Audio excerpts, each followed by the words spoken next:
What's the thing that scares you the most? Confined spaces and blood particles in the air, the dark, that coral thing that's been staring at me since I came in here. Kris, I'm scared to death.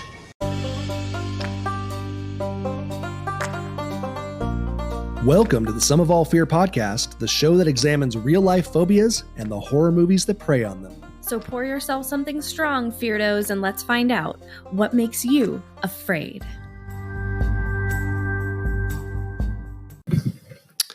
All right, live from our bedroom. Brown chicken, brown cows. Bow, chicken, bow, wow. It's where the magic happens. Yeah. At least once a week. At least once a week. Unless we're tired. That's marital sex, y'all. We got kids, man. Married and sex. They're right outside the door, too. They're listening. I mean, Had they the could talk. be. It's okay. Yeah, why not? They know. They're not We are, listening. yeah. We've we're already said sex. They're not listening. We're in the bedroom because the kids are here. Normally, when we record, we don't have the children, and we have them tonight. So we have made a new studio. We're improvising. In the bedroom. In the bedroom. Dang. It's where we make music anyways. Sorry, Mom. It's where we make the music happen. Sorry, Mom. Sweet, sweet, sweet music. Welcome back, Feardos. Hey, Feardos. I'm Drew, the husband and horror nerd, and this is Kris, the wife and professional mental health therapist. Fun fact, Kris is a former artistic roller skater, and I used to willingly rollerblade around my hometown without any shame. What? Yeah, it's a true story. Oh. There was a brief time between like when I was like, oh, like rollerblading's cool. It's 1994. And you know, so I went around without any shame. It's still cool. Were you Not naked? Cool. Not cool. Was I naked? Yeah. No. Somebody has rollerbladed naked at Burning Man, I promise you. Well, I'm sure they have, no shame. but I was 13. So probably in their mid 40 to 50s. yeah, I was not naked. That would be odd. That would be odd. Well, That'd be strange for a 14-year-old or 13-year-old kid to do. Why would you feel shame anyways? Blading is cool. I don't know. I think we need to change the subject here. You know what I've heard though? You know what I've heard? What? Through the grapevine? I've heard that we're now being called the Ed and Lorraine Warren of podcasting. Oh, so didn't you know them? You know, if you have any fun possessed objects in your home, let us know. We can't do anything about it, but we want to hear about it because that shit's cool. That shit would be fun. Yeah, I wouldn't mind having it. I'm down. Give me some creepy dolls. What? I like creepy dolls. No, I like to hear about them. I don't want to own them. Yeah, I want to own some possessed shit. I'm good. Give me some possessed stuff. So when are you moving out? Come on. You know it'd be cool. Please follow us on Facebook, Twitter, and Instagram. And if you like the show, please go to your apps, your podcast apps, and give us a rating and review, just like Brent Clifton did. Oh. Also known as my cousin Brianny. You're cousin. Cousin Brianny. He wrote on Apple Podcasts, I've been listening since episode 1, and the show just keeps getting better. The concept is out of this world if you love arcane knowledge, even if you aren't a big fan of horror films. I tend to be super picky. Drew and Kris present the content in a fun conversational tone, and even though they say they're going too long, the time just flies by. It has been great to hear the improvements they've made to the production as they have become more practiced at creating their podcast. I look forward to every new episode with great anticipation. Oh, you are just super. Thanks, Branny. Thanks, Branny. Be like Cousin Brent. Be like Branny. Y'all. Be like Cousin Brent, y'all.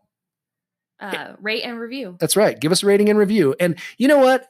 If you give us a rating and review, all you got to do is shoot us a message on social media, and we're going to send you a handful of stickers. Our brand new stickers. Yeah, Drew was licking some envelopes this week and sending stickers out. I sent some stickers out, and we want you to go plaster them around your neighborhood. All you have to do is put them on the wall of your dive bar bathroom. We'll give them to you for free. Mm-hmm. I got a whole shitload of them, so take them. Please. Show your Feardo pride, people. Get them out of my house. Oh, how are you doing, honey? I'm good. It has been a crazy week. Crazy. Mercury is in Gatorade right now, so everything's isn't it off. always? It seems like it always is. Yeah, I'm pretty sure. It just hasn't been like super exciting. Just a lot of like family stuff and like just daily grind and taking care of business. Sometimes you got to do that, guys. Yeah, it's been a lot. You got to buckle down and take care of business. We did go see Midsommar last week after, like we said, after our episode. As soon as we finished recording, we headed out and went and saw the new Ari Aster flick, Holy mindfuck. which you were not, I don't know. What'd you think? Oh man. The first 20 minutes are about 15-20 minutes like are so realistic and So heavy. And like I'm getting emotional just like talking about it because they oh my God, they hit it on the head what it's like on all sides of that experience of being someone and of trying to be a relative or a family member to someone who's really struggling heavily with a mental illness. Yeah. And The grief and the grief that's depicted in that first it is heart-wrenching. is brutal. It's about, and I think I said, we wrote an article this week. So we wrote an article. It's up on someofallfearpodcast.com and it's done very well on our website. It's been read about 350 times in the last 5 days. That's or nice. whatever. So that's kind of cool. So it struck a nerve, I guess. And it was really interesting to kind of dissect it because as soon as this movie came out, just like Hereditary did when it came out, this Ari Aster just has a way of like just making you so uncomfortable throughout the whole of his movies, like start to finish. And he did in this one big time. Like it was just, you just felt uncomfortable and uneasy the whole time. There were some comedic moments. He had some black comedy mixed in. It was some very dark comedy, really well placed, mixed in throughout it. But it was basically a big. We decided as we analyzed it that it had a lot. It was basically a movie about codependency and dealing with grief, for codependency and grief and relational grief. Right. How grief is not just one person or a singular event. It's a multitude. It ripples, and how it affects differently in each person.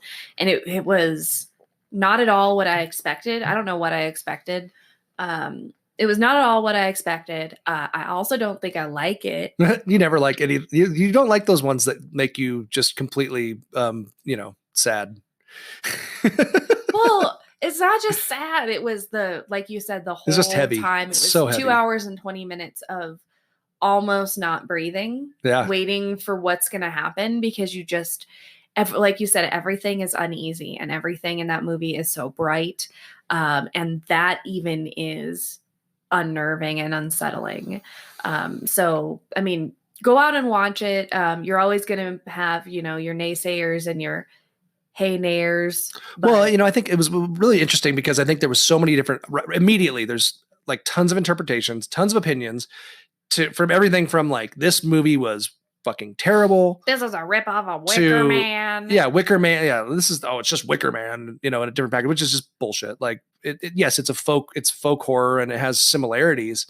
But gosh, every horror movie has homage to another horror movie, of some kind, but it's nothing like Wicker Man, really. Other than an outsider comes to a folky, out of the way cultish kind of environment. But a lot of those rituals and stuff that were in Wicker Man that are also in Midsommar, those are real rituals. They're real ancient rituals from a lot of these Scandinavian countries and countries, that various different cultures and people groups that practice these things. But there were so many diverse opinions about, the main character of Danny. Is she this kind of, does she kind of come to this great enlightenment? Is she this big feminist hero? Is Christian, her boyfriend, kind of this kind of bad character and she's the good character? And really, we didn't really see it that way. It was more of kind of a mix of how these two characters interacted was very similar to how codependents act in relationships and codependent relationships in general. Right. And you're a recovering codependent. So yeah, active recovering codependent for about 9 who married a mild now? Narcissist. Yeah. Which, that's what they do. We keep each other in check a little bit. At least I think we do. Maybe that was codependent of me, but we are able to classify ourselves. So that's a good thing, right? That's self-aware, isn't it? Mildly. Yeah. Yes.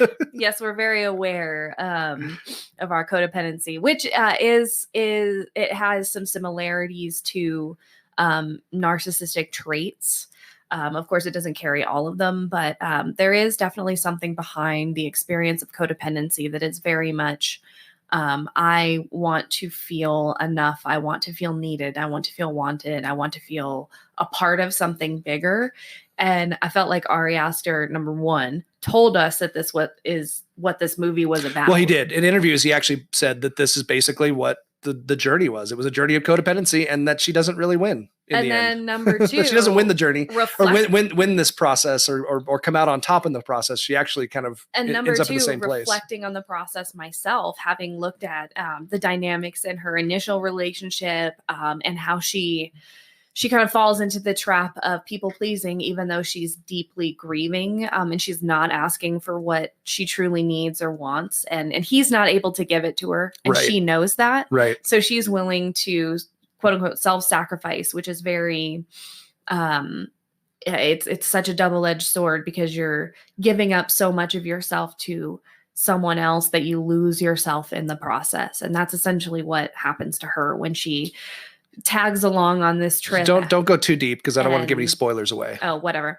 And she tags along on this trip, and ultimately, in the end, it looks like she's kind of been a little bit like victorious in the end. But really, if I think about the dynamics that are going on in the larger system around her in this cult, they're very similar. And that to what her relationship was. It's kind of a bigger group that just kind of is a it's like a macrocosm of her relationship. Yep. It's just, it's like very reflective. And that's something that codependents have to be very aware of, is mimicking those relational patterns on larger scales or different scales when we think we've escaped it.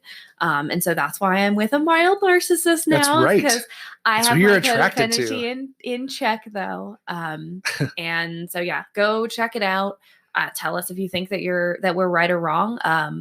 I'll tell you my opinion on it too, and we can discuss codependency. If there are any other of you recovering or soon to be recovering codependents out there, reach out. Well, this movie will strike a nerve with you. There's no doubt. I mean, I really loved it, and I love these kind of movies that make you think, and I love horror that's intelligent, and it's great. If you go online, there's so many horror fans who are, no offense, but shallow. Just dumbasses. I mean, there's a lot of dumbass horror that literally don't. Anything that makes you think even a little bit is considered an art film. Oh, I'm tired of all these art film horror movies. Screw you guys. If I get it. If all you want to watch is just slashers, that's fine. I personally love it all. I like all of it, the superficial to the cheesy to the intellectual. I think they all have their place and they're fun. And I really hate one-dimensional horror fans. It really bothers me when people are just like so against anything that makes them think. And because I really like those, I think they're important, and I think they give us something back. I think sometimes I like them, and then sometimes I need something stupid. 3 weeks and a therapist after I see them. So it's a balance. Go watch it, guys. Go check it out. We had a heavy episode last week with our fear of sex episode. It was mildly heavy. So we won't dig too deep into Midsommar just yet, but I'm sure somewhere down the road, we should branch out into doing some of these kind of dysfunctional relationship kind of things and pair those with movies. And instead of just doing a phobia, kind of doing maybe a little bonus episodes. Well, I told you about how when I was growing up, I used to, hey, I'm going to date myself, y'all. I used to name my burned CDs. And I had a kind of a trend in high school for a while where I was naming them after specific fears that I felt of myself. That's so funny. So that's crazy when you told me that. And I really, I was digging around trying to find them the other day. I know they're here somewhere. I want pictures of those to post on social media, because how perfect is that? But I know that some of them were like fear of being alone, fear of being forgotten, things that are, as I reflect back, were very reflective of my needs, of myself that I wasn't ready to address as also codependent. Just being a super angsty emo teenager. Shut up, Dad. So afraid of Get out of my alone. room. I'm gonna die alone. Oh, well, let's play a little What the Fear. What do you think? Let's do it. You want to do you want to do the honors this time? Or do you want me to? You do it. So all I right. can do the background scan. All right. Oh yeah, that's right. You've been doing the little That's my favorite. All right. Well, let's transition into our phobia-based trivia game here, and it's time for the world's greatest phobia-based trivia game.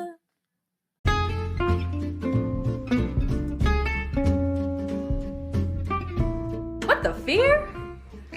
You say it now. What the fear? There you go. Okay, you have to say it like that. All right, it's time for What the Fear. Yeah. Another week, another round of crazy phobias. Another round of winning. Yeah, you've been doing really well. Thanks. You've been killing it. You've been killing it. I think we found a good balance. It's good for my your ego. It's good for my soul. Your soul. Yeah. I went straight to ego. My in here. Is that what you call your ego? Yeah, no. Your soul? In here in my chest plate is where my ego is. You're not familiar with the ego strophagus sarconium. Is that right there in the middle? Yeah, is that right here. Right below the breastplate? Right below the breasticles? Right adjacent to the breasticles. Adjacent to the breasticles? Not a doctor. Not a doctor. Well, it's time for What the Fear. Okay. And I got some good ones for you. Well, let's do this. I just realized this one's even funnier than I thought it was. Oh, yay. You made it weird. Oh, good times. Good times. All right. Your first phobia is bromidrophobia. Bro, just like bro. B-R-O. Mid, M-I-D-R-O. Midrophobia. Bromidrophobia. Are you ready for your hint? Yes, please. All right. By the time you got to the third day of Woodstock, someone with this phobia would be having serious panic attacks. By the time you got to the third day of Woodstock, someone with this phobia would be having serious panic attacks. Fear of body odor. Oh my gosh, yes. Okay, so Wow. I don't know where I remember this from, but Did you remember that one? Bromide. Oh, bromide, yeah. Is an ingredient in deodorant, I think. That Or would make something sense. like that. Is it like a that would make sense. I don't know. So, I didn't look at the roots, but that would make sense. know, but I remember the word bromide, and I was like, having to do with smells or having to do with odor? Or like a cleaning or something like that. And then I was like, Woodstock. It's the fear of body smells. Thank Very you. good. It's either going to be that or Not not bad. showering. Bro, well, and then it had bro at the beginning too, which I liked. Bro. Like bro, I don't know. I just think of bros as being smelly. With sweaty balls. I mean, they probably smell like Monster. Drakkar Noir mostly. Monster and what's that bro deodorant? Axe body spray and sadness. And sadness. Dried and tears. despair. And dried tears and semen. An old Four Loko. Oh, stale Four Loko. No. Now it's Claw. White Claw. That's not for the boys though, is it? Claw. That's for the ladies. The Claw. The ladies are liking the Claw. Ladies love the Claw. It's like basically like wine spritzers, aren't they? Pretty much. It's like Four Loko for ladies. All right. Are you ready for your next one? Let's do it. 1 for 1. Well done. I kind of miss the days where I just got them all wrong, and it was just shameful. But you loved the shame. Well, I didn't love the shame. You loved the shame. I did not love the shame. You did. I wanted to get them right. You relished in the shame. All right. Number 2. Clinophobia or cleanophobia. Clinophobia. C-L-I-N-O. Phobia. Clinophobia. What's my hint? Most kids seem to have this fear, but most parents, well, good parents anyway, still enforce these rules every night.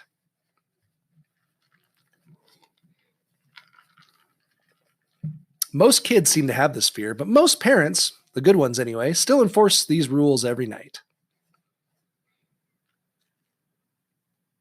Fear of going to sleep? Close. Going to bed? I'll give it to you. Fear of going to bed. Damn it.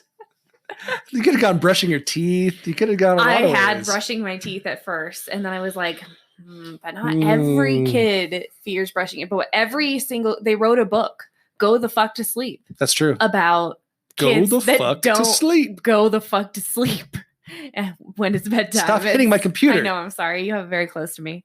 And our kids are always like, 10 more minutes. 10 more minutes. Can I do after the show? Why? The show. Can I finish the show? 1,000 times that you can pause on. Our kids have been watching the Goldbergs, and which I like the Goldbergs. It's a good show, but I've literally seen it now. Like, I've seen every episode probably like 15 times at this point. So many times. I remember doing that when I was a kid. Like Saved by the Bell, I watched like, what was it on 6 times a day? And I think I literally watched it every time it was on. There was marathons. Yeah, it was on over and then and when over it wasn't on again. TBS, it was on TNT marathons. So I get it. You know, I watched every sitcom over and over and over again, but I think I mixed it up a little bit. No, we didn't mix it up. I did. I totally did because there was stuff on in between. Like, you know, it'd be like Full House, and then it'd be Family Matters, and then it'd be. Well, that's the thing is that we were forced to mix it up. Because we didn't have the choice to just watch things.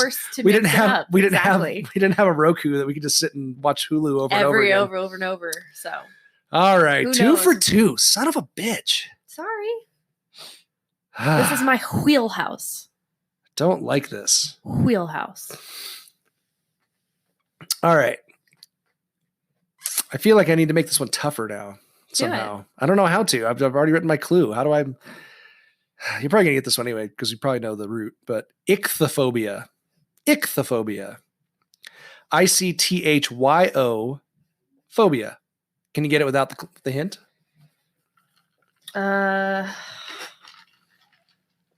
Ichthyophobia. So, in Reno. Do you know the state? No, not Reno. In Nevada. Hold on. In Nevada. In Reno at Great Basin, there's a beer called the Ichthyosaurus. Right, that's the state.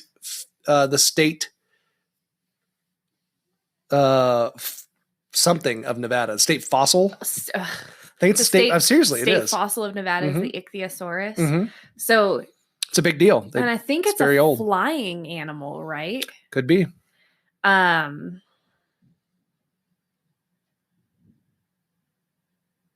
I don't think I can get it without the hint. All right, I'll give you a hint, Bill. The hint's gonna ruin it. You wouldn't find a person with this fear in the ocean snorkeling. Oh, damn! And they probably wouldn't go inside and watch Finding Nemo either. Okay, so I was like way wrong. Way off. It's not a flying thing. It was not a flying thing. But it did have flippers, so I thought in my head it was... Those were wings? Yeah, those are wings. Those are flippers. You don't know? Faster than lightning. They call me Flipper, Flipper, faster than lightning. Well, that was pretty good. Thank you. All right. I've not practiced. So what do you think? Can I have the hint again? I'm sorry. I was distracted by the fact that I got it so wrong. No, you may not. Oh, you bitch. No, I'm cutting you off. Okay. So something about oceans and I don't remember the rest.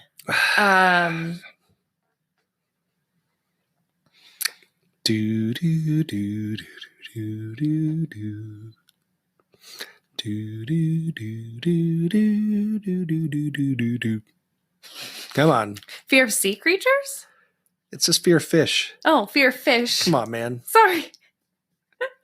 Wait, why am I saying sorry? No, I'm not sorry. Right. Like I tried it. You've got it right for the most part. Yeah, the Ichthyosaurus is a big giant fish creature. It's a big deal, and it's a big beer here. It was a fossil from a long time ago. It's an old one. Oh, the icky! I knew how to spell it before you even told me. Yeah, well, like I said, I thought you might get this one without even getting the hint. I didn't. I'm sorry. I let you. So, and it relates to our topic for today. Oh shit! Which is the fear of sharks, which is a fun one. We are close to 4th of July, Midsommar. It's time to get to the beach. Midsommar. Time to do some swimming around in the ocean. And we decided to do sharks because this is a good midsummer kind of a topic, you know? Yeah. Jaws was a 4th of July movie. Also a summer release. So what a better way to celebrate. So we are going to talk about fear of sharks and we're also going to talk about Jaws, of course. What better movie? And then we're also going to dive into the freaking bazillion CGI cheesy ass C movie, not even B movie, C movies. C or D- that are shark movies. Like, they are. Like maybe there they is have to a repeat. plethora. I did not realize how many there were, and I didn't even exhaust the list. And you spent a long time. Very long. But without further ado, let's go ahead and dive into our phobia for today, which is, do you know how to pronounce it? Selachophobia? Is it ch or k? It's a selachophobia. So it is a ch. It's the ch is pronounced. It's not. Think so. It's not k. because I was wondering. I didn't look it up. I should have. Well, let's go with that. Selachophobia. Hey, Kris. Hey, Drew. Have you ever thought about starting your own podcast? Why, yes, I have. When we were trying to get this podcast off the ground, we had a lot of questions. Like, how do I record an episode? How do I get my show into all the apps people like to listen to? How do we make money podcasting? The answer to every one of these questions is really simple. Anchor. Anchor is a one-stop shop for recording, hosting, and distributing your podcast. And best of all, it's 100% free and ridiculously easy to use. And now, Anchor can match you with great sponsors who want to advertise on your podcast. That means you can get paid to podcast right away. In fact, that's what I'm doing right now just by reading this ad. Right now? Right now. Right now. Right now. Right now? That means if you want to get a podcast going and make money doing it, go to anchor.fm/start. Join me and Kris and the diverse community of podcasters already using Anchor. That's anchor.fm/start. We can't wait to hear your podcast.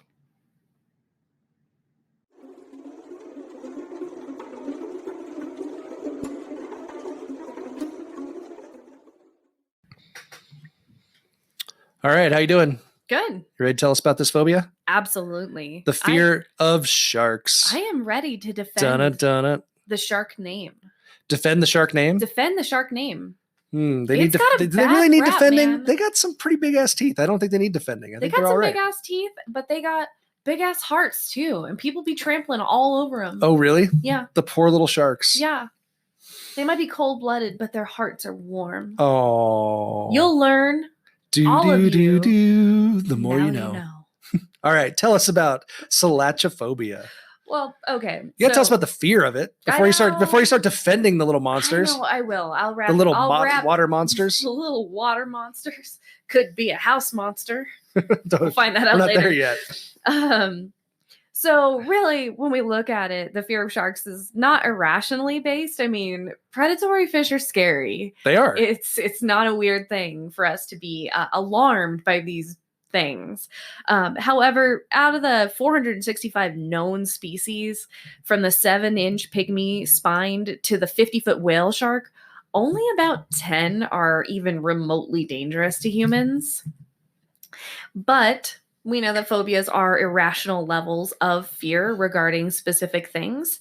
So with this, it has to be some sort of a learned fear or an adaptive fear that pairs with an emotion. And I'll talk about that a little bit more. But really, it's a survival mechanism. And well, yeah, when you see big things and sharp things and dangerous things fast in the water where you're not whether in or out of the water, right? I mean, that's true. True on land too, right? I mean, we see, tigers, a big mountain lion. We kind of instinctively know, like, stay away from that thing. Yeah. It's going to maul your eyeballs out. I don't have claws. I don't have any sort of protective mechanisms unless you have, a weapon on you. But, big predatory things are scary. And really, sharks got a bad rap and an increased phobia right around the time that Jaws came around. Sure. And National Geographic has a big article about that. So really, the fear of sharks is a learned fear that's paired with our emotions.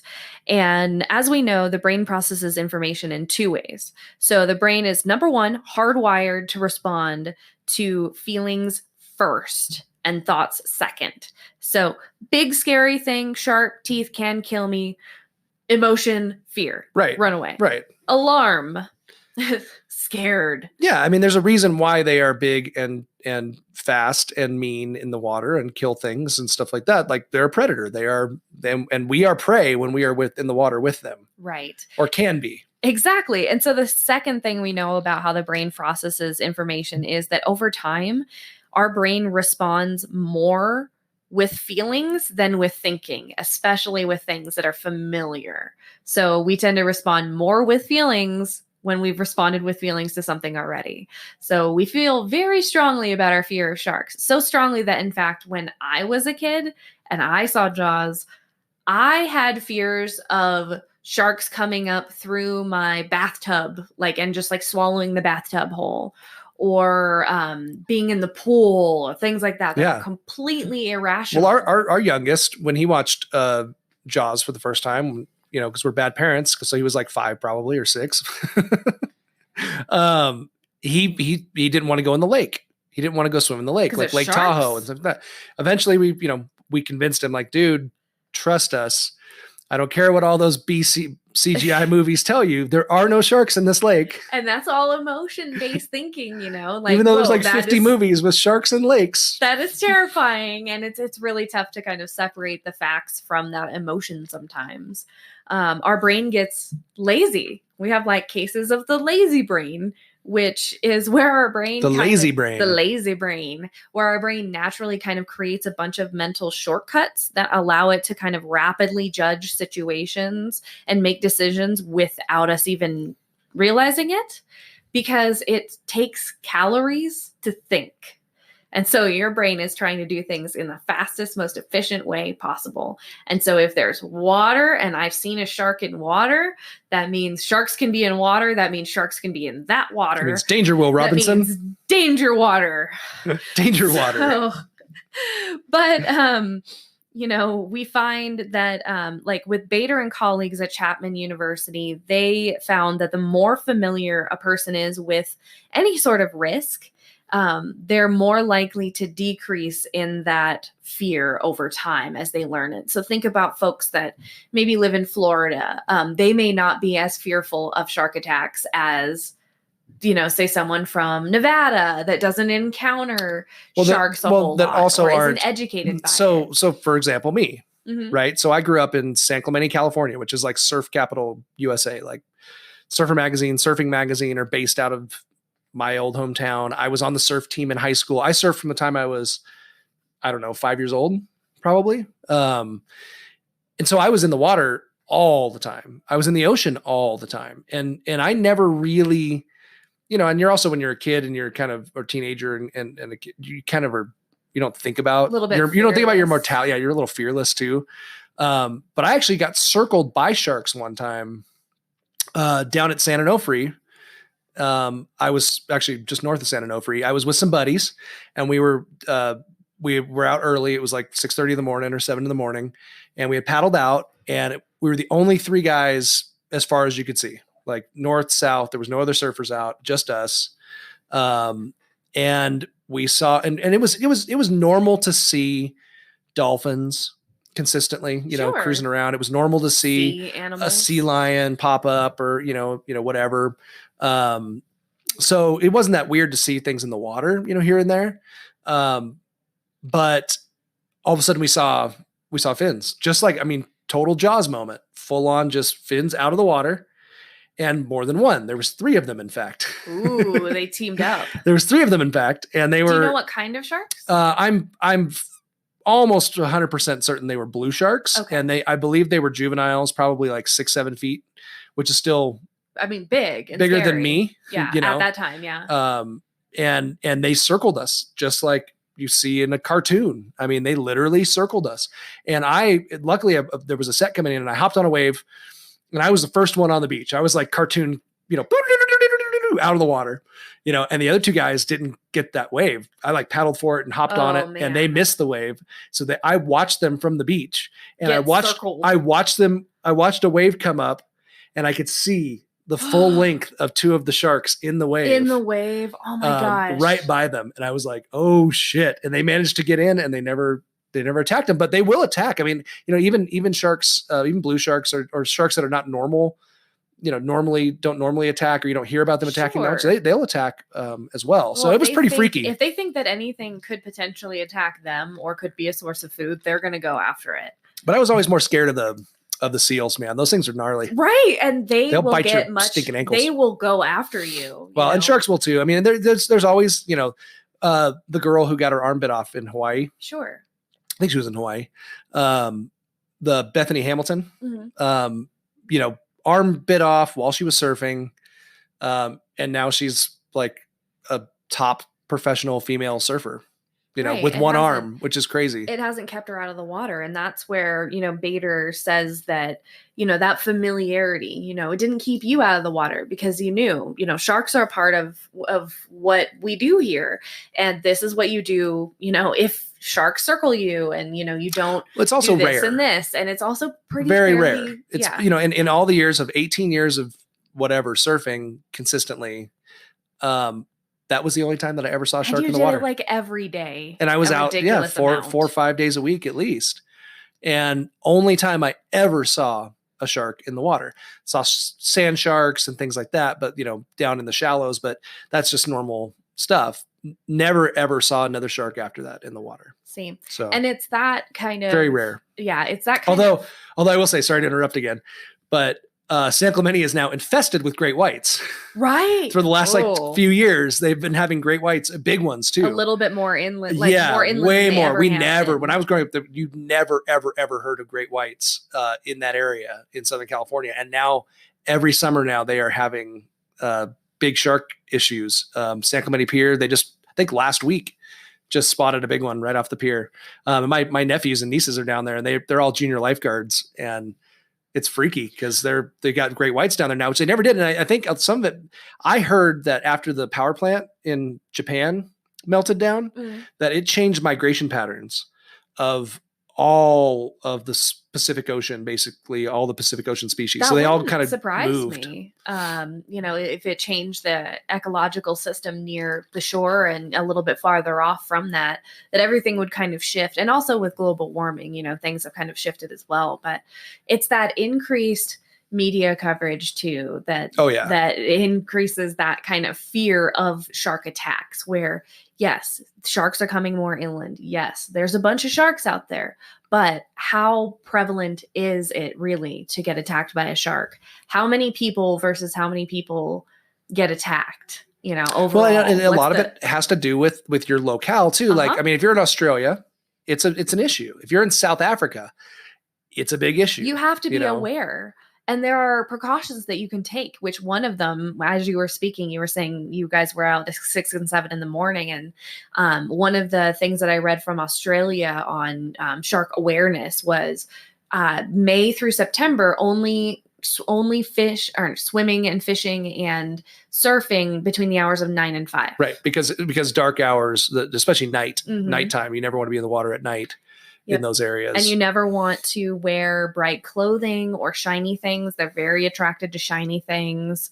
You don't want to swim near piers or near people that are fishing, because that's where sharks tend to be, right? And they were seen by the pier in San Clemente as well. So, really, there's only about, on average, 5 deaths a year related to shark attacks. And so that's really low comparatively. And a lot of that is due to shark education and awareness, and the facts that they don't always go seeking out people. I mean, for the most part, they just want to go about their day and do their thing, So, well, they're attracted. I mean, they're going to try to find food source. And so they're going to escape something that they think is dangerous. It's dangerous, sure. But I think a lot of times, especially with surfers, I mean, you look like a seal, dude. I mean, you're out there, especially if it's cold water, which a lot of times great whites, that's where they hang out. Let's say, you're surfing in the Bay Area in San Francisco when water's 45 degrees and you're wearing a big old full wetsuit with a hoodie. You look like a seal, bro. And you got your black, wetsuit hanging out over your surfboard. You look like a seal. I mean, you can't help. It is what it is. They got tiny pea brains, and they're, prehistoric dinosaurs, basically. It's instinct and instinct alone, Exactly. So really, when we look at kind of the short bites on this year, that was bad. I know. Really bad. So good. It can be summed up with 3 things. The reason why folks are afraid of sharks is, number one, something called the availability heuristic, which Kahneman suggests that it is basically just a bunch of mental shortcuts in the brain that help keep us safe, right? Hot things are hot, sharp things are sharp. Right. Don't, there's a natural instinct that says this is bad, stay away from it. Right, exactly. With the addition of emotions, which are quite wired, excuse me, in us at birth. We're wired to make emotional decisions from birth in order to help keep us alive. And that's part of that like lazy piece of shit brain that I talked about earlier and the mental emotional shortcuts. Plus the brutality of the method of death. It's pretty brutal. Those three things. It's pretty brutal. Combined lead us to that intense kind of fear of sharks, whether it be on any end of the spectrum of fear. And the method of death is interesting because when asked, what's scarier, death by heart attack or shark? What do you say? I mean, shark. Right? You would think that. And that's very emotion based. But when you think deeply about it, it's easier to be afraid of sharks than it is to be afraid of the slow, painful, inevitable death by 1,000 decisions daily made. Way to bring us down. Exactly. Than it is. Yeah, of course. I mean, I think, most of the time shark attacks are going to be fast. Right. They can be painful and brutal. I mean, they can be brutal, but they could be very quick too.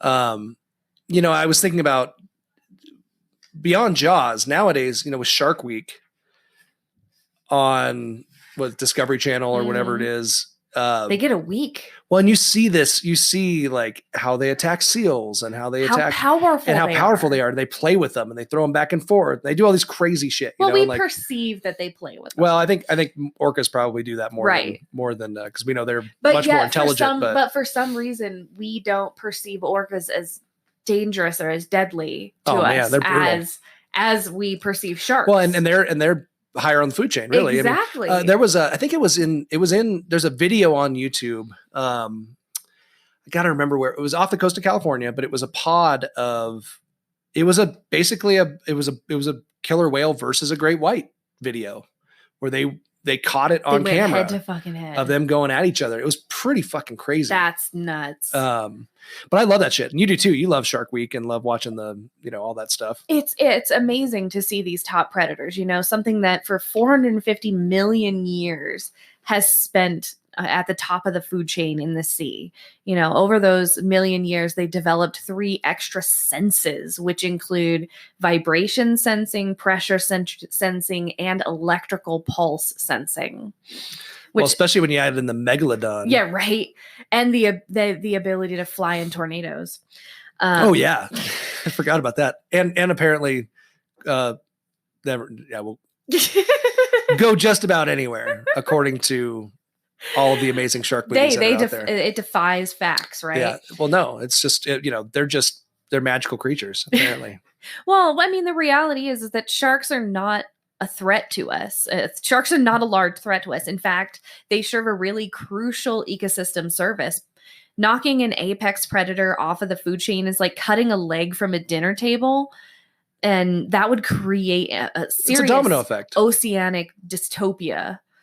Think about like how when wolves were taken out of Yellowstone, right, and how they had to be reintroduced because the ecosystem was the deer population thrown just off. blew up, and all the things that they're supposed to, that those wolves were keeping in check. Exactly. And that was a big concern, which we'll talk about in a little bit, but of Peter Benchley, the guy who wrote Jaws. He really was concerned about that after the movie came out and everything, because he ended up becoming a big shark and conservation activist. And I think he may even be an oceanographer now, or at least works in kind of that area. But that was a big deal because after Jaws, there was a major scare about sharks. There was a lot of, anti-shark stuff. National Geographic wrote a report on how Jaws basically created this influx of fear related to sharks. And I mean, there are so many different ways to die, like more common ways to die than of a shark attack. For instance. Oh, go for it. I have top 10 things more likely to try and kill you than a shark. Top 10 things more likely to kill you than a shark. Woo! Boop. Number 1. Top 10 things more likely to kill you than a shark. Sorry. Go. A dog bite. Getting infected is more likely to kill you than a shark. Number 2, fireworks. Number 3, a tornado. With sharks in it? With sharks in it. Number 4, falling coconuts. Damn. Those coconuts are beastly. Well, we don't have to worry about that here. An asteroid, more likely to kill you. No way. An asteroid. No, that can't be right. A fragment of a rock. A fragment of a space rock? Yep. No way. Is that real? Are you sure about that? I'll tell you the statistic. Hold on. Global warming. It's more likely to kill you. It kills more people every year. It's a myth, you know. Well, I mean, just heat kills more people every year. A bitey person on the subway. Because a bitey person on the subway? A bitey person, because staph infection's a real thing, y'all. People bite you on the subway? Yes, biting on the subway is a thing. Legal execution is number 10. You are more likely to die of a legal execution than of a shark. What? Yep. You have a 1 in 3,748,067 chance of being killed by a shark. Well, so the question I would have about those statistics. And you have a 1 in 1,134 chance of drowning. Well, that makes sense. But what about if you live on if you just, let's say you just take all the people that don't live on coastal areas where there are sharks, wouldn't the problem, obviously, if you're going to be if you're in the water, 5 days a week, your probability of getting eaten by a shark is a hell of a lot higher than somebody who only visits the beach once every 5 years. Done the research, but I would be break down those stats. I would be willing to imagine that it probably exists somewhere on a bell curve, with the majority of people falling somewhere in the middle of not really having very much access to shark infested waters very frequently, and then some people never having access to shark those stats are based on total population, I would guess. It is, of course. That's why I'm saying it probably exists somewhere in a bell curve. So, hey, listen up, Nebraska. You don't have much of a chance of getting hit by a shark in the water, but just wait till those Sharknadoes come. Well, with the rate that sharks are being killed for things like shark fin soup, especially in the booming Asian economy. So fucked up. One bowl of shark fin soup can go for $100, and fishermen will throw back finless shark bodies. So messed up. Because there's no use for them. We were just talking about that. I was just talking about that with Michelle, our friend Michelle, she's a scuba diver. In fact, they're getting ready to go dive down on the Channel Islands in California. I hope they. She was just talking about, because we were talking about this episode, and she loves sharks. She's very passionate about sharks. And we were talking about the finning thing and the taking those fins off. That's just so messed up. I cannot understand that at all. And it's all for just a bowl of soup. It's ridiculous. So, well, it's supposed to be virility or something too, isn't it? Isn't there something about the fin or something? I'm sure, culturally there's something there, but it's nuts. It's really, like I said, killing an apex predator. It's like taking a leg off a table. It's, that ecosystem is going to be shot and completely sideways if we can't figure out how to right it. So, fish are friends, not food. We learned that from Shark Tales, I think it was. That's right. No, I think it was Finding Nemo. It was Finding Nemo, yeah, not Shark Tales, but that was another cute shark kids movie. But so, folks, I'll wrap that up. That's the fear of sharks. Yeah. So, I think, again, like you said, there's this innate kind of fear in us, and I think the ocean brings its own fears because it's I was out terrifying. I was out kayak fishing in Monterey a few months ago with a buddy, and out on the water, and we went out past the surf, and Monterey, if you know anything about it, there's just a real sharp drop off, very close. So the what's the shelf called? The Continental Shelf? Yeah, but it's the Mariana Trench, right? I think so. Isn't that right? Anyway, the trench runs right there. That's why Monterey Bay Aquarium is so amazing, and there's so much amazing aquatic life around Monterey area. Because it goes from shallow to deep. Shallow to deep. It drops straight off, right? So we're out, and we weren't even out to the shelf, but you could see it. It wasn't far out. You literally could see where the water goes black. So it's less than a mile off the shore. But we were out in about 60 feet, 50 feet fishing, and just looking down, and it's just so, and I grew up on the ocean, but even even I was like, man, it's been a while since I've been out here. Yeah. It is just black. There's nothing. You just have no idea what's going to come up from underneath you. And that's, I think, part of what contributes to it. There's so much mystery and unknown. And I think when power. When people are in the ocean, it's an unfamiliar place. Yeah. And so I think there's a lot of fear. And that's why it has spawned, sharks have spawned a million freaking horror movies, which we're going to talk about because they are so many. And there are, and I got to say, as fuck, there are not very many good ones. No. Not very many. No. We wasted a lot of time this week on bad ones. Oh man, they're so good though. They're so bad, they're good. So good. So let's dive into our dive in. Hoyo. To some honorable mentions, and I'm going to have a whole plethora of them. So just strap in, put your scuba tank on. You're going to need a bigger boat, guys. You're going to need a bigger boat because we got a lot of fucking movies to go through right here. Yep. All right. You ready? I'm ready. All right. Let's get into our honorable mentions.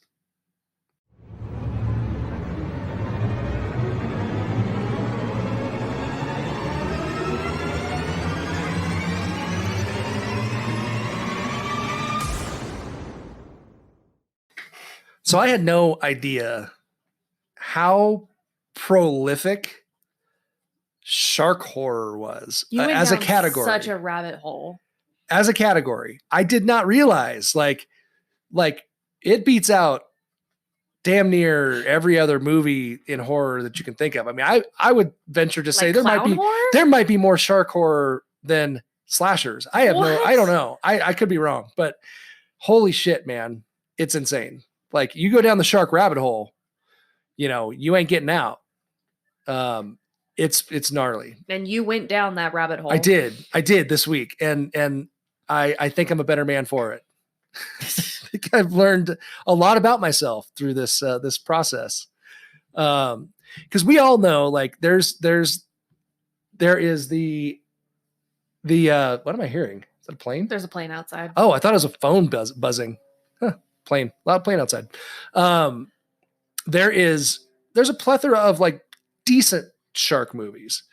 Not many, but there's a handful. I mean, Deep Blue Sea was pretty good, kind of cheesy too, but it was a good shark movie. Like it was, it was a good blockbuster. It was pretty, it was entertaining. Didn't have like LL Cool J in it. Yeah. So that's an extra 10 points. Wasn't he also an Anaconda though? Probably. Yeah, there was a while there where LL Cool J was popping up in all kinds of shit. Wasn't he in like Halloween H2O? I don't know. He was in a bunch of those. And then you had like movies like Mako, Jaws of Death, The Meg, which just came out like last year. The kids loved. And The Meg was pretty good. It was entertaining. It was, again, big, giant, and this Meg, and The Meg was kind of like a cross between like Jurassic Park and Jaws, right. With a lot of CG and a lot of, just good fun. Oh my God. I just realized that in the last Jurassic Park, there's an ichthyosaurus. That's the one that comes out of the pond. Yeah. Oh my God. It just connected for me, you guys. Yeah. You witnessed it. That's true. There you go. Shit, sorry. Boom. Okay. Anyways. Should have known it. You said Jurassic World and I was like, oh. But then you had like Open Water. Did you see Open Water? That's the freakiest fucking movie ever. That movie gives me panic just thinking about it.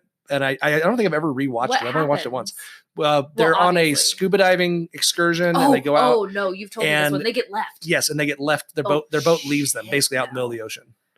And then they get circled by sharks and it's gnarly. And there's Open Water 2, which I have not seen. Open Water 2 Cage Dive. Oh wow. That's The Reef, which is a good one.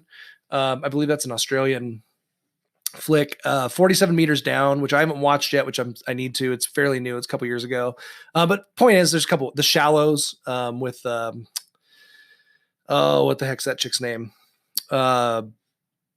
Blake Lively. I think she's the star of it. I feel like if you've seen one shark movie, but yeah, so that those were all like decent movies. They all had, and I'm sure there's a bunch more that were higher than B grade quality movies, but I am pretty certain that shark movies and CGI were created just so we could enjoy amazing, bonkers ass shark horror.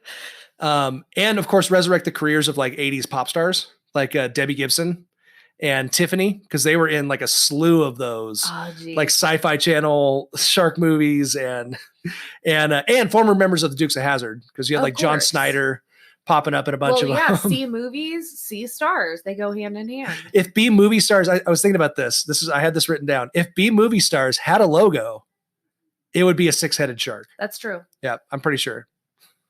I think they have that all tattooed on them somewhere. But I am so thankful and so grateful. Whatever the reason that we have so many, I am so grateful that we have such groundbreaking flicks as, are you ready for this? No. Are you ready for this list? No. Okay.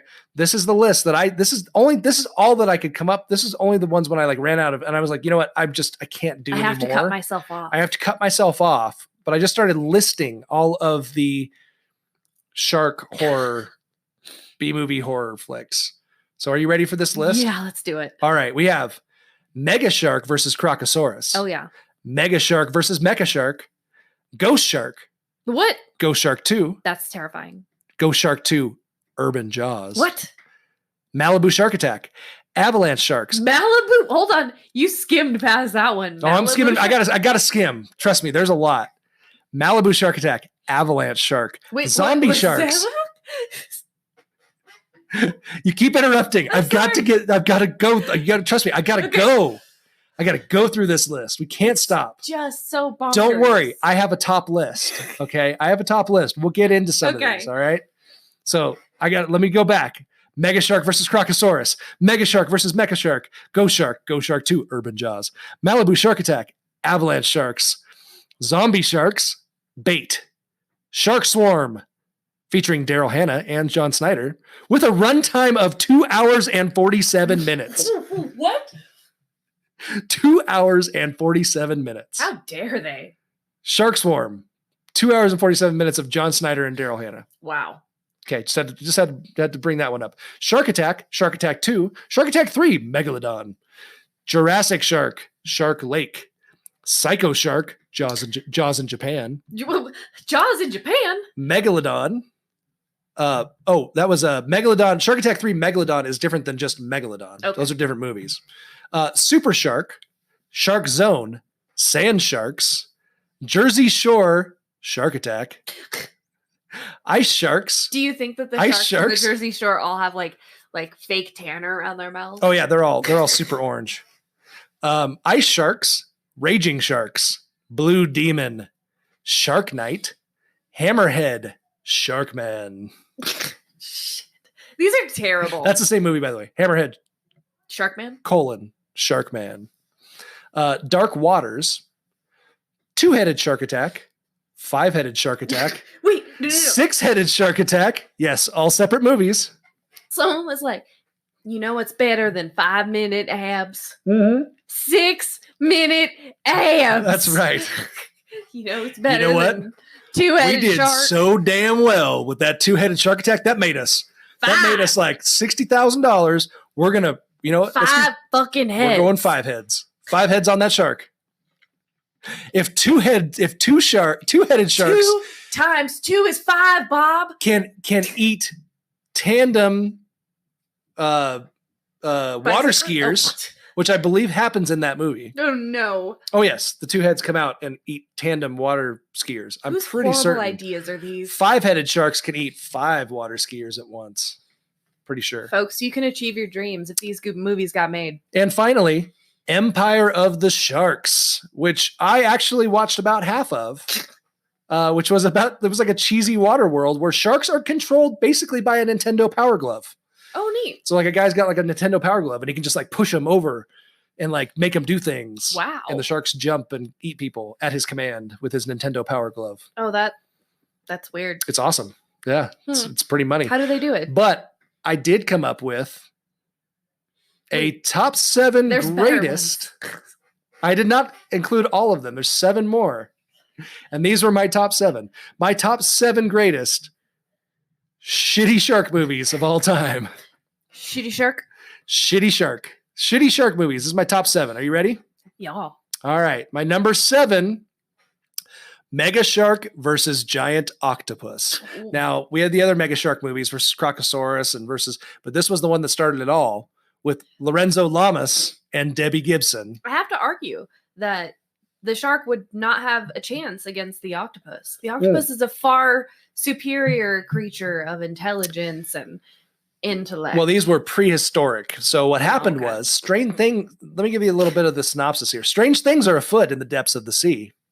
First, a passenger plane vanishes over the Pacific Ocean. Then an oil platform is obliterated. As they do. Marine biologist Emma McNeil is dispatched to investigate the phenomena. And with the help of Japanese scientist Seiji Shimada, she makes a discovery that will rock the world. So that is dispatched, a marine biologist. An enormous prehistoric shark and a giant octopus have been awakened from their icy slumbers. And they're hungry. Plus, a massive great white biting through the Golden Gate Bridge? Sign me up. Literally jumps up and bites through the Golden Gate Bridge. Wow. Jumps up out of the water, bites through the Golden Gate Bridge right in half. So the Golden Gate Bridge is like... It's high. 6 and lanes. It's big. This is a big ass shark. Okay. All right. These are prehistoric animals fighting it out. So... Epic. Pretty epic. But not as epic as number 6. Oh. Planet of the Sharks. In the near future, glacial melting has covered 98% of Earth's landmass.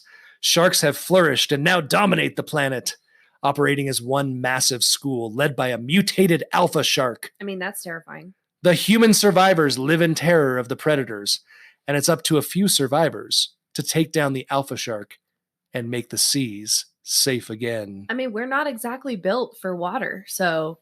Yeah. Planet of the Sharks, man. World, but scarier. I don't know. It's coming, y'all. Pretty crazy. Global warming. Never know. Gonna cover the whole Earth. Yeah. I, for one, welcome our shark overlords. Agreed. Right? Yeah. I mean, basically Shark Week. Isn't that basically like the, I mean, I don't know. I welcome our shark overlords. Sharks for president. And then we have number 5, land shark. Land shark. Land shark. Oh my God! You can't tell me this woman was killed by falling out of a tree. What is it? Land shark. Cleverest species of them all. Oh my God. Who is it? Land shark. Oh, Walter. Land shark. Wait, that had nothing to do with this movie. Land shark. This movie is somehow actually more ridiculous than the SNL clip. Well, that's because that SNL clip is fantastic. It is. And I think there's probably a greater chance of having a shark just knock on your door and eat you Housekeeping. than the plot of this movie. Singing telegram. Postman. Milkman. Special delivery. Special delivery. So land shark, when Linda Regis at Malco Oceanic Research unravels a sinister plot to inject sharks with human DNA in the hope of creating a super shark super soldier, she becomes the target. The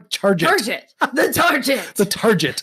She becomes the target of a dangerous killer. Target. Meanwhile, Malco's DNA-enhanced sharks, having discovered a way to slip past security, the sharks have discovered a way to slip past security. Well, they're bio-enhanced. In case you didn't catch that.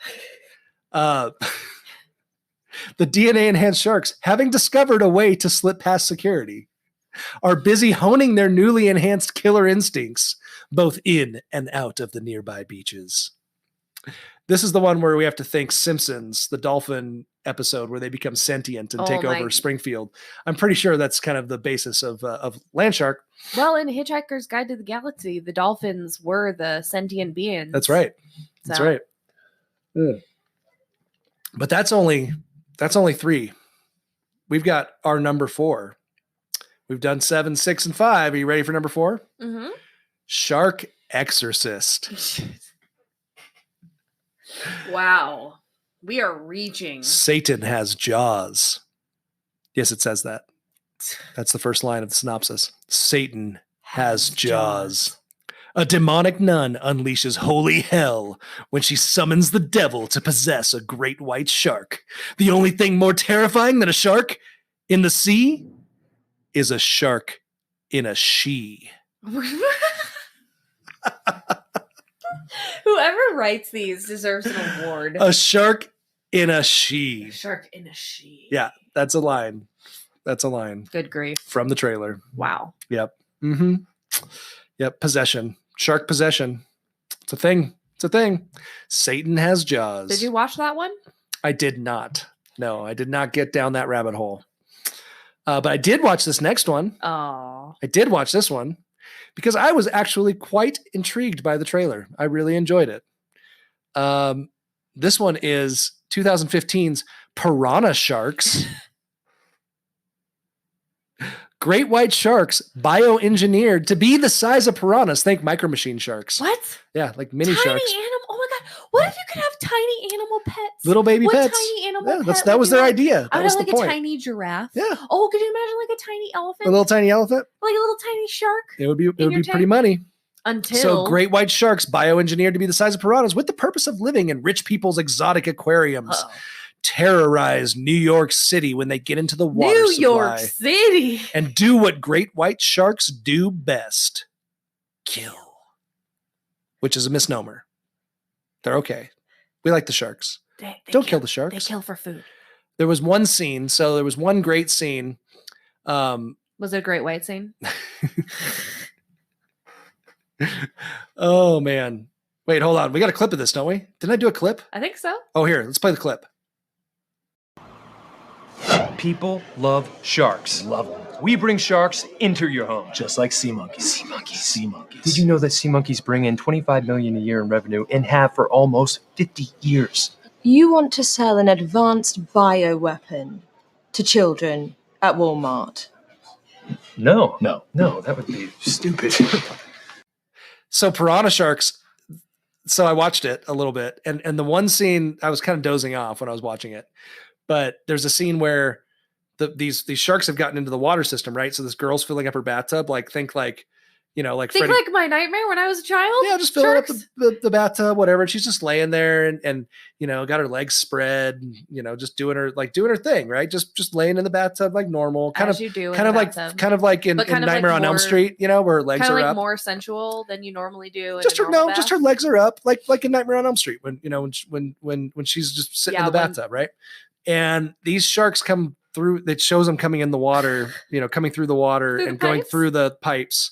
And they're little tiny, and they're all like got big old jaws, and they come through, and then all of a sudden you just see her just like, what, huh? And like feels a bite, and then just the whole tub fills up with blood.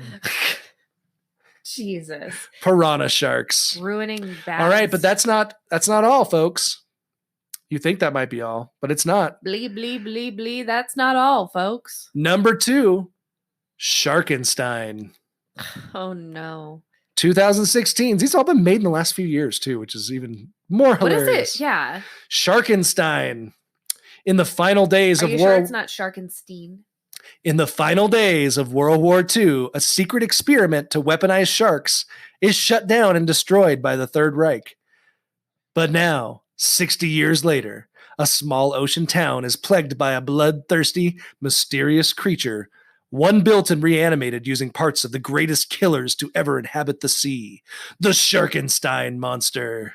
What the hell was that thing? Sharkenstein. Whatever.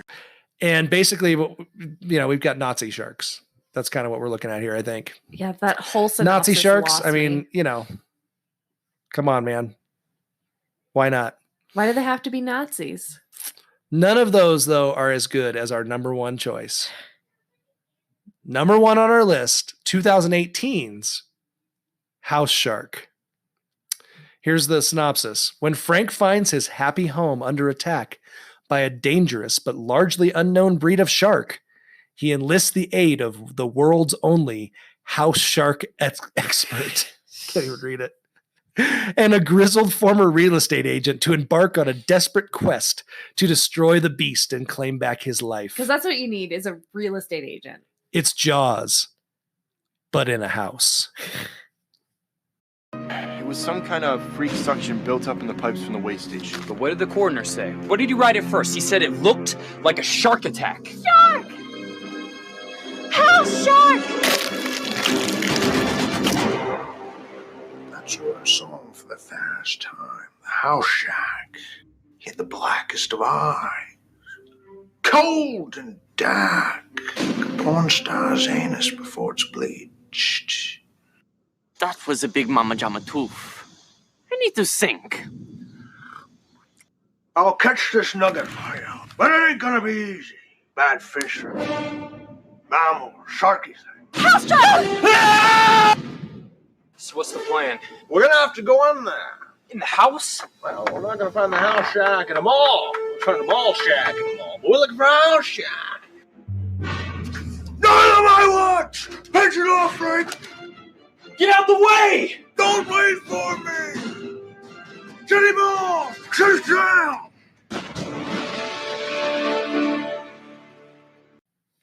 It's got the blackest of eyes, like a porn star's anus before it's been bleached. Not going to find a house shark in a mall. Find a mall shark in a mall. We're looking for a house shark.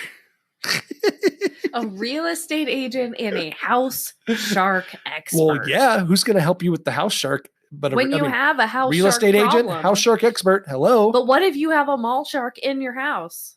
That might be the greatest thing I've ever heard. I haven't watched House Shark yet, but I feel like I need to. I kind of feel like I need to.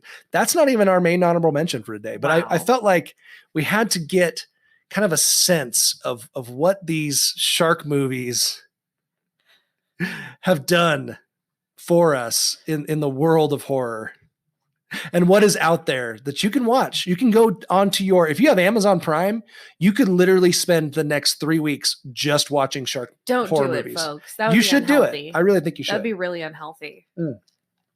I think it's a wonderful idea. I think you should do it. I was like, I just put in shark and I was like blown away by how many fucking movies popped up. It was insane.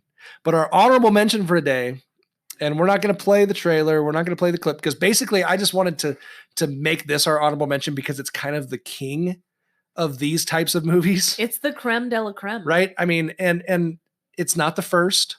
It's not the latest. It's not but the last. It's the most memorable, I think, for most people. It's really everybody's introduction to bonkers, crazy ass shark movies. And that's 2013's Sharknado. Sharknado. And the synopsis is very simple. Nature's deadliest killer takes to the skies in the ultimate guilty pleasure as a group of friends try to save the Santa Monica coast from shark-infested tornadoes. And we know this one. We don't need to say much about it. We got Ian Ziering from 90210 fame, and Tara Reid from really bad boob job nip slip fame. Is that all she's known for now? I mean, that's what I remember her the amazing most. acting skills. Was she in American Pie? Yeah. Tara Reid? I think she was in so. some of those movies. See, that's how amazing her acting is. We're not sure if she was in poor some Tara of those Reid. movies. We love you, Tara Reid. I hope you're listening. But I hope she got her boobs fixed because they were pretty bad. She got a really bad boob job. And I think she was on a lot of drugs back then. Well, too. They can't all be good. It was bad. Statistically. But they joined forces to defeat the shark tornado and save the greater LA area from impending shark doom. Well, thanks, Tara Reid. I mean, yeah. I don't know. The greater LA area could use a Sharknado, right? I wouldn't mind. A little thinning out of the population. Well, just a little excitement, something new, something different, No more earthquakes. Maybe a Sharknado or two. A Sharknado on top of the earthquakes? I don't know. That's a lot of natural disasters. That's true. Yeah. Take it easy, God. Ian Ziering openly admitted that he did not particularly like this script, but he agreed to star in the film anyways for financial reasons. He was about to lose his SAG card and his SAG health insurance. And he was about to have another kid. Wow. He had a second kid on the way and he needed the money. Yeah. And it turned into a pretty lucrative fucking little deal for him, I think. I mean, they did 5 of them? And I think he was in all of them. Well, it kind of became... Or most of them. It kind of became a little bit iconic. It was a cult classic. I mean, they are terrible. I was trying to watch it, the first one. I think the second one was better. It's just the second and third ones are better. The first one was pretty rough to watch. It was pretty all over the place. It's just the idea of it is so absurd and so unique. Like, really? A tornado of sharks? I mean, what could be more fucking scary, though? That's going to be my Halloween costume next year. I found one. That's a good idea. Is you glue like little clouds on you, right? Like little and little toy sharks. And then you like have fishing line with like bath toy sharks, and then when you spin around, you become the tornado. Brilliant. Oh, thanks. I love Pinterest. Brilliant. Did you actually see that? Yeah. Wow, I love that. So yeah, I kind of think of Sharknado as the apex of these just CGI crazy shark movies. The apex predator of the CGI movies. If you were not aware of this subgenre and how prolific it was, I hope we've given you a good introduction, because it's quite a thing. I was pretty shocked. It's also kind of all you need to know. You don't really need to go any further. Well, and sharks are also a great excuse to see lots of chicks in bikinis, because they're always, there's always a beach, beaches somewhere. True. So there's always chicks in thongs, and way to make it about being women and objects. Well, it is. Let's face it. B horror movies. Well, you got to have certain elements, right? You got to have a certain number of. We've learned this before. We've learned this. We know the rules. We know the rules. Roger Corman set up the rules. You got to have a certain amount of boobs. You got to have a certain amount and that's what makes these B movies watchable. Do you think that that's why the B shark movies, they still follow those same rules, and the sharks are the slashers, so to speak, and always kill the girls that are, skimping on the beach. And they kill there really isn't. I was trying to find a formula, but it seems like there's a couple of ones that are like I said, water world kind of ish, where sharks have kind of taken over or are kind of the I don't know, are being controlled by somebody.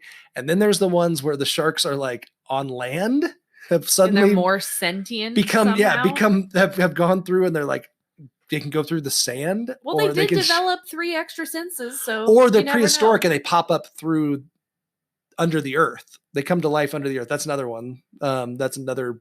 And then there's ones that are frozen and they come to life. So literally, they have tapped. I think the only thing I haven't seen yet is sharks in space, but I'm guessing it's out there somewhere. I would suspect reindeer sharks. So. With that might be the longest honorable mentions we've ever done. I think so. But I think it was worth it, because we needed to know about these shark movies. I think it was important. Really, when you get down to it, there's only one shark movie that makes any difference at all. The king of them all. And you guys know what that one is. It's 1975's Jaws. And that is our feature presentation. And now our feature presentation.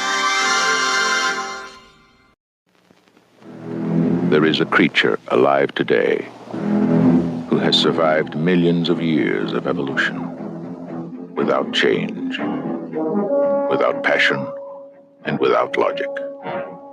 It lives to kill.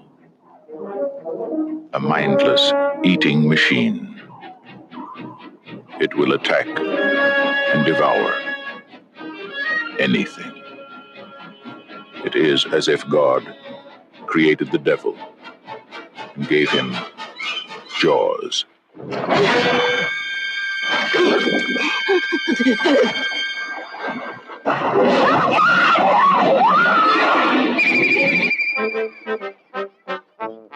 This is Universal's extraordinary motion picture version of Peter Benchley's best-selling novel, Jaws. I just found out that a girl got killed here last week. And you knew it. You knew there was a shark out there. You knew it was dangerous, but you let people go swimming anyway.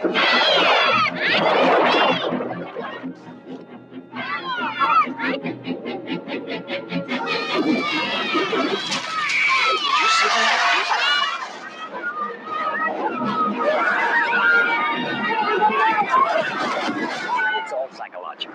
You yell barracuda. Everybody says, huh? What? You yell shark. We've got a panic on our hands on the 4th of July. Is it true that most people get attacked by sharks in 3 feet of water, about 10 feet from the beach? Yeah. What we are dealing with here is a perfect engine, an eating machine. We're not only going to have to close the beach, we're going to have to hire somebody to kill the shark. Bad fish. But I'll catch him and kill him. Did you hear your father? Out of the water now! This shark, swallow you whole. You're going to need a bigger boat. That's a 20-footer. 25. 3 tons of them. Hurry up, he's coming straight for us. Don't screw it up now. Don't wait for me. Now! Shoot!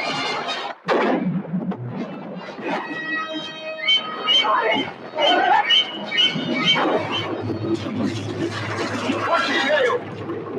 Give him room! I can't, he's trying to run! Oh! Come quick! I can't hold it! Hurry! Take it up! Brody!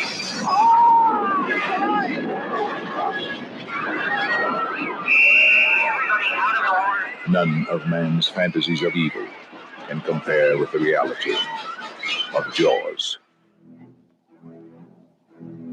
Roy Scheider, Robert Shaw, Richard Dreyfuss, Jaws. See it before you go swimming.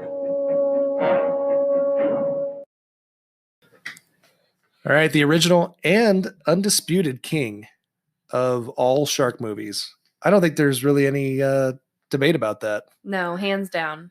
It was the first, and it's the best. I mean, it was the first, big budget one that started it all, It's the greatest.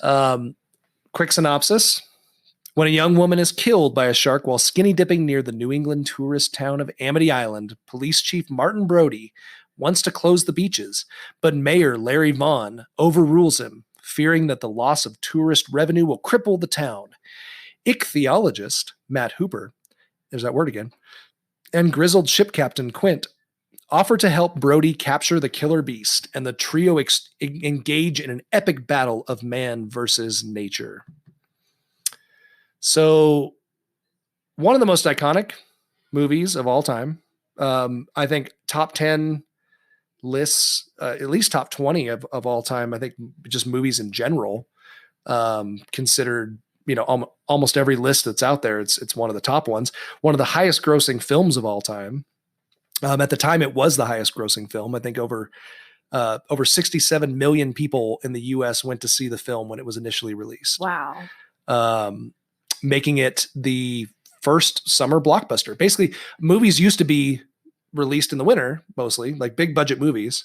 And they went, basically, it took them so long to make the movie that they went over their time, and it ended up being released in the summer.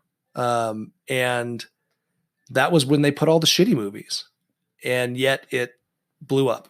It just became this huge, massive hit.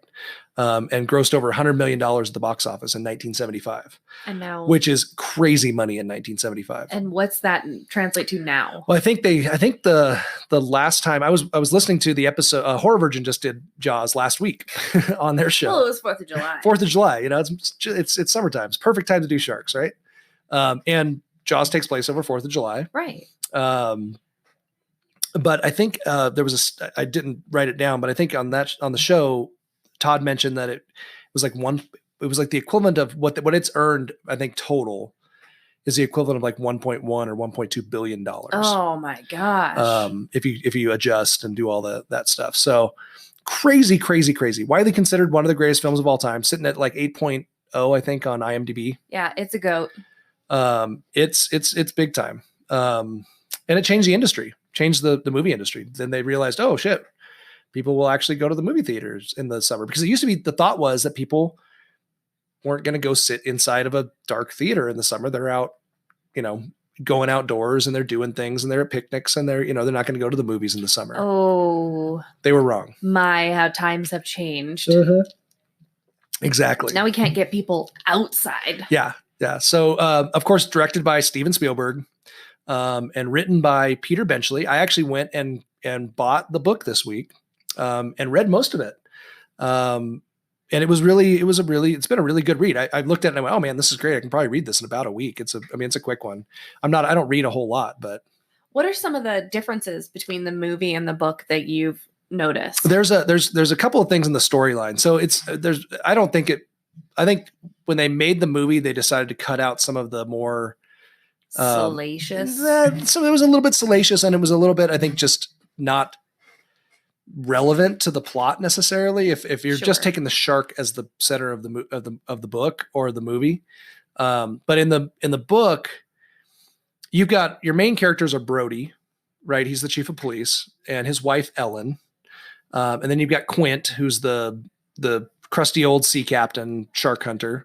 You've got Hooper, who's this out of towner oceanographer or ichthyologist that is a shark expert that comes into town when all this stuff happens, and that's Hooper. And those are really your main characters. Then you have the mayor and you got a few other side characters. But Brody's wife, Ellen, in the book, has an affair with Hooper. So Hooper is an old friend from her childhood. There's this whole kind of backstory about her being an out of towner who a mainlander who was wealthy, and she married this kind of islander who's not very wealthy, and he's a police chief. And so there was always this tension about her old life and her current life. Sure. And 3 kids. And so then she meets Hooper, and Hooper is actually the younger brother of an old boyfriend. So they hit it off and they start talking, and then they have an affair.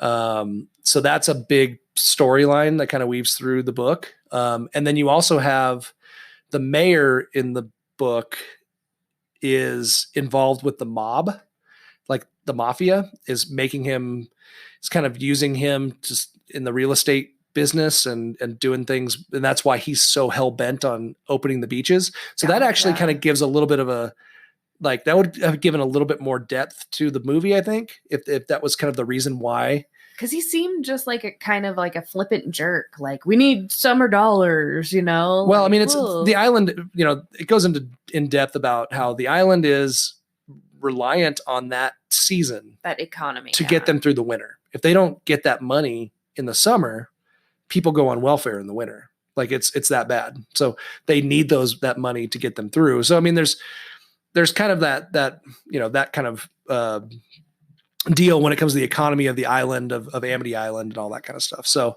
there's definitely some differences. But the book's great. It's I recommend reading it. It's a quick read. It's like 320 pages or something like that. And it's a real fast read. It's a nice summer read for you. And at the time that the movie came out, the book was the best-selling book on the shelves at the time before the movie came out. So It was already primed and ready. The movie hit like perfect timing. The book was, nobody expected the book to be this big bestseller, and it was. And then the movie it just blew up right along. And then the movie came and just was perfect, right? Perfect timing. So it just blew up. And of course, so Steven Spielberg directed it. Peter Benchley wrote the book, and he also wrote part of the screenplay with Carl Gottlieb. And then the score of the movie was John Williams, who did Star Wars and Jurassic Park and Harry Potter, one of the most famous movie scorers, composers out there. And gosh, how iconic is Jaws? I mean, as far as the score goes, you hear that music and it instantly, all of it. Well, we have a cookie jar that it's a shark. It's a shark. Head. Oh, I got to take a picture of that. It's a That's shark perfect. head, and it has a bit off. A bite out of it? A bit off. No, it has a bit off surfboard. And it says cookie jar. And then when you open it, it goes, no, and you open the shark's jaws. It's John Williams, man. Yep. And that's still him. Wonder how much royalties they had to pay. Just those notes. No. Yep. No. So iconic. Millions of dollars. So the movie stars Roy Scheider as Brody, Robert Shaw as Quint, Richard Dreyfuss as Hooper, and Lorraine Gray as Ellen. And there's always been a big debate about Jaws as to in the horror community, like whether or not it's a horror movie. What do you think? Do you think Jaws is a horror movie? Wait, what else would it be? Drama, action, thriller, one of those kind of things. I don't. Fucking 6 in one hand, half dozen in the other. That's how I always feel. Who cares, nitpickers? Yeah, I feel the same way. I've always felt that way about trying to categorize these things. And I'm always in the camp of, yes, it is a horror movie. Does it have, I mean, Cujo was a horror movie, right? About a killer dog, and you've got this killer shark, and it's scary. And it's traumatized children from the time they were, it's a scary movie. Since 1975. Going strong. So yeah, I think it is a horror movie. I don't think, I don't know why it's such a big debate, especially, I think it's just because it's not supernatural. It's not anything, there's not a lot of real scary parts, but yeah, I'm with you. The part where the head comes down in the boat is terrifying. Oh yeah. The biggest jump scare is definitely Ben Gardner's head popping out from his boat. Which, funny story, I was reading up, Steven Spielberg, that was not in the original cut. And he decided he wanted to make that more of a scary moment, more of a jump scary moment. So he went back to the studio and said, hey, I need to refilm this. And they said, nope, sorry, you're done. So he filmed it in a pool and that's why he's the greatest. That's why he's you what you got to do for the shot. Didn't he pour milk in the pool? Yeah. To make it look murky and more like the bottom of the ocean. Sea-like. Yeah. Gross. Yeah. So you've got this story of this little island and it starts out with these, probably late teens, early 20s kids running. One's drunk and girl's taking off her clothes. She's going to go skinny. She's going to go skinny dip. She's going skinny dipping. And the guy ends up passing out on the sand while she's out in the water because he's drunk as shit. And then we see her, get attacked. Right. So that's how the movie starts. And then we have this whole drama of, should we close the beaches? Should we not? Mayor convinces the chief to keep them open, and bad idea because poor little Alex Kittner takes his little raft out and gets chowed down. That's right. This is not a horror movie, but yet it kills kids and dogs. It does. True story. And the funniest, listening to Horror Virgin this week, I gotta bring this up because I laughed my ass off. The scene where all the parents run in the water, right? Because the shark attacks Alex and they see the shark. Yeah. All the parents run out, grab their kids, right? And they're running back. And then at the end, you just see Alex Kittner's mom. All the parents are on the shore and she's still out in the water, like looking around for Alex. Todd on Horror Virgin said that she lost the worst game of musical chairs ever. Oh, he's very sad at that birthday party. Oh, so sad. But instead of just not getting a chair, you lost your kid. Oh, sad times. Too soon? Too soon? Too soon. Too soon. 1975. 1975. Poor Alex Kittner's mom. Still hurts. Oh, man. I love that, though. Props, Horror Virgin. That was a good job.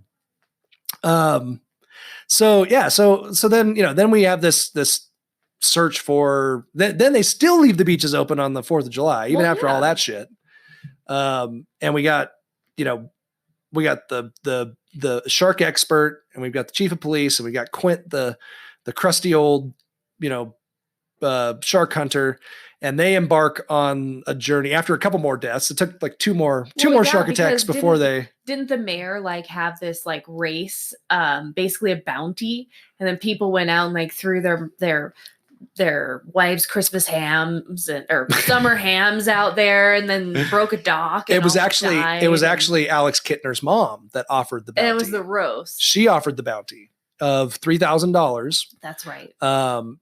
If anybody could come and would come and get shark's and head. She took ads out, and so the whole place was filled with all these fishermen from all over the place that came into town to catch this big shark. Because that's what you do. You chum the waters when there's a shark. Yeah. Which always amazed me that there wasn't the shark just didn't pop up in the middle of all the boats and with all of the chum, but which actually would have been kind of fun. That's how they would have done. That's instead of being subtle like they did in that movie. If it had been filmed today, when all the fishing boats were out there, that scene would have just been like a massacre. The shark would have just eaten everybody, just to make it more salacious. fun fact though, when she comes up and she smacks Roy Scheider in the face, 17 takes. And she couldn't do a fake slap, so it was full slaps every time. 17 takes across the face. Roy Scheider said that was the most painful scene he's ever done, and he was a professional boxer. It's not that bad. I've been slapped in the face quite a few times. 17 times though, that's a lot. That's a lot. But I bet you'd be hurting after that. How hard could she have slapped, really? So we end up with these the three guys, right? Ultimately, the more people die, the mayor finally gives in and gives Quint the shark hunter his money, and Quint and Brody and Hooper all end up out on the Orca, which is Quint's boat, searching for. Not ironic, I'm sure, very purposeful, but the Orca is the shark's only predator, right? Yeah, only other pretty much. Yeah, apex predator for a great white.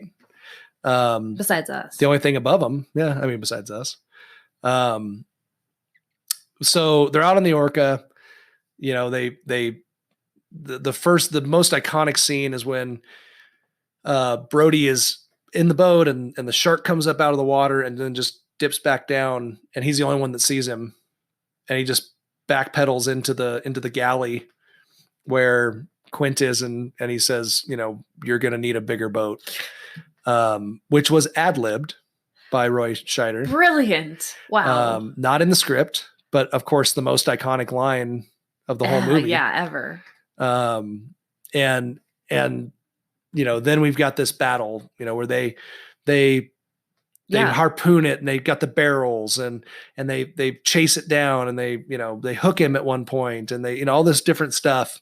And then eventually the shark bangs the side of the boat and breaks the boat open, and boat starts filling up with water, and and it just goes to this big climax where eventually Quint gets eaten as the shark comes up onto the boat and sucks him down, and then at the end we've got this climactic ending where Roy Scheider shoots the oxygen tank and blows Jaws up into the air and into floats back down. And then we have Hooper that comes up from the bottom of the ocean after at one point he went down in the cage in a scuba suit and then dove down to the bottom and then comes back up at the end like, hey, we won. I didn't even notice that. Yeah. That's he goes down in the cage. Right. And then, ends up, the shark hits the cage and he gets away and goes down to the bottom and sits down there until everything's done, and then pops up at the end. Well, it was towards the end. I mean, it was towards the end when they were kind of doing everything, but Quint gets eaten in the meantime. Oh. And then pops back up and he's like, oh, should have been Hooper. Well, it should have been. Well, the thing about Hooper was in the book, Hooper does get eaten. Oh, good. He pops up, or he gets eaten in the cage, I believe. Which is what Spielberg wanted to do. He wanted to get Hooper. He wanted to have Hooper eaten in the cage, but they had so many issues with filming that they put a dummy in the cage to mimic this and make it happen, and they never got the right shot. So they ended up scrapping it, just getting to the end and being like, well, guess Hooper lives. And they and they just let him pop up. But nowadays with CGI, it would be so much They could have figured it out. Yeah. But I mean, you think about, so that this movie was riddled with problems. Like it was so bad. How bad was it? It was so bad that Steven Spielberg vowed he would never film another water movie ever again. How bad was it? In fact, he said, and in my next film, I am not even going to film anything in the bathroom. I will not drink water. I'm so tired of water. No one's taking showers. They said there's the documentary, the official documentary, which is on the Blu-ray, which is great. It's really in depth. I believe it's titled "The Shark Is Not Working," because they had this giant mechanical shark that they had built for this movie, and they put that thing out in the water, and basically it hadn't really been tested very well, and it was just constantly breaking down. It didn't even work for the first 18 days of filming. Like, it was a pain in the ass. Well, you know that I myself am a bit of a shark maker. You did a Halloween costume where you were a shark. I forgot about that. Where you're being eaten by a shark. How has that not come up yet in this podcast? I was a man eater. Oh my gosh. I am so posting that picture online this week. I built this 6-foot shark that went around the top of me. And did you have to look through? I made a little. This was me in college too. When all the other girls were dressed as slutty nurse, slutty fill in the blank, slutty bee, slutty ladybug. Kris was a shark attack victim. No, I was a man eater. You had to say it like that. Whoa, here she comes. Watch out, boys, she'll chew you up. Whoa, here she comes. She's a man eater. I sang that all night long. My friend the bobblehead. She only comes out at night. I'll make sure to get you that picture. Oh man, we are definitely sharing that. That was I cannot believe that hasn't come up yet. I totally thought about that this week too. Oh man. So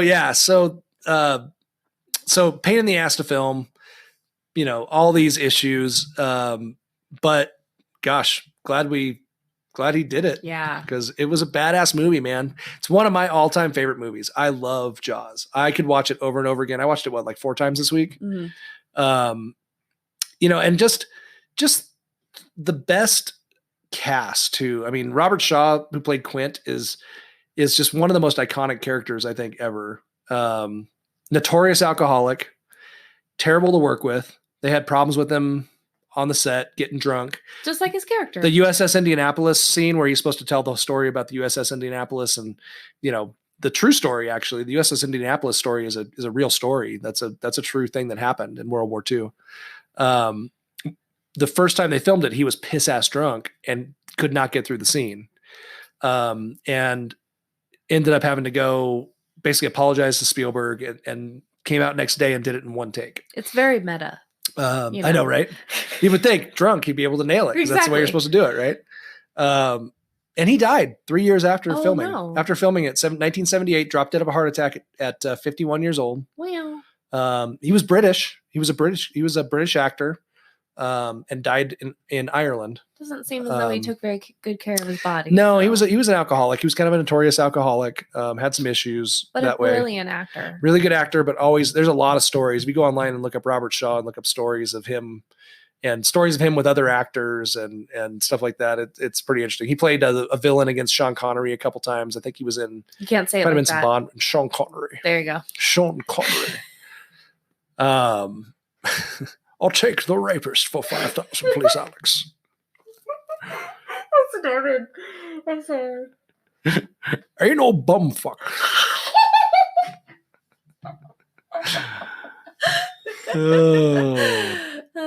So Robert Shaw, kick-ass character. Roy Scheider, great, and then Richard Dreyfuss. This scene. I mean, I think he was in American Graffiti before this. Which have you ever seen that American Graffiti? Mm-mm. God, there's so many people in that movie. It's a pretty rad movie to watch because you're like, oh shit, that's that person. That's that person. They're all young and they all play kind of these small town. It's like The Outsiders. 1950s, kind of. Where you're like, oh, that guy. Yeah, and that guy, yeah. and it's set in the 1950s too, kind of that same kind of deal. But that's why he got this part.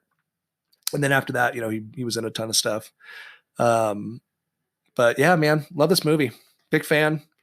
And it is the apex of all shark movies. There's no doubt about it. It instilled in all of us a fear of sharks at a very early age, I think. Don't you agree? Well, definitely at least a slight paranoia. For sure. And man, yeah. It's really unfounded in fact, though. It is. Love your local sharks. Steven Spielberg said, not that long ago, I think it was in the documentary, he said, nothing has even come close to the difficulty of filming this movie. And that's why it's so great. And it really is. I mean, it shows. I mean, literally every shark scene, every scene where you see the shark that was it. That was the only shots they got of the shark for that entire movie. That was it. That was all they had to work with. That's some brilliance in editing too. They had to do some magic to make it all work. Plus John Carpenter's score building up the tension. John Williams. John Williams. John Carpenter's score would have been awesome in that too, though. I would have really appreciated some Chris is gonna kill me. Some John Carpenter. I would love to see John Carpenter like remake the Jaws score. That'd be cool. That'd be rad too.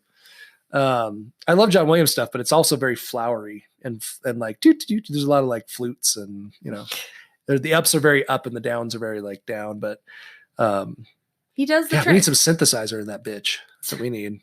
We need some dramatic synth like from Stranger Things. RIP, RIP. Well, thank you for doing some shark stuff with me. Aww. Cheers. Me clinking my Here's to swimming with bow-legged women. I had to cheers you just so I could say that. Wait, what's the song? Show me the way to go home. I'm tired and I want to go to bed. I had a drink about an hour ago and it went straight to my head. But I had different lyrics than you, but that's okay. All right, Feardos. Farewell and adieu. Until next time. Stay afraid. Stay very afraid. Farewell and adieu to you fair Spanish ladies. Farewell and adieu, you ladies of Spain. For we've received orders for to sail back to Boston.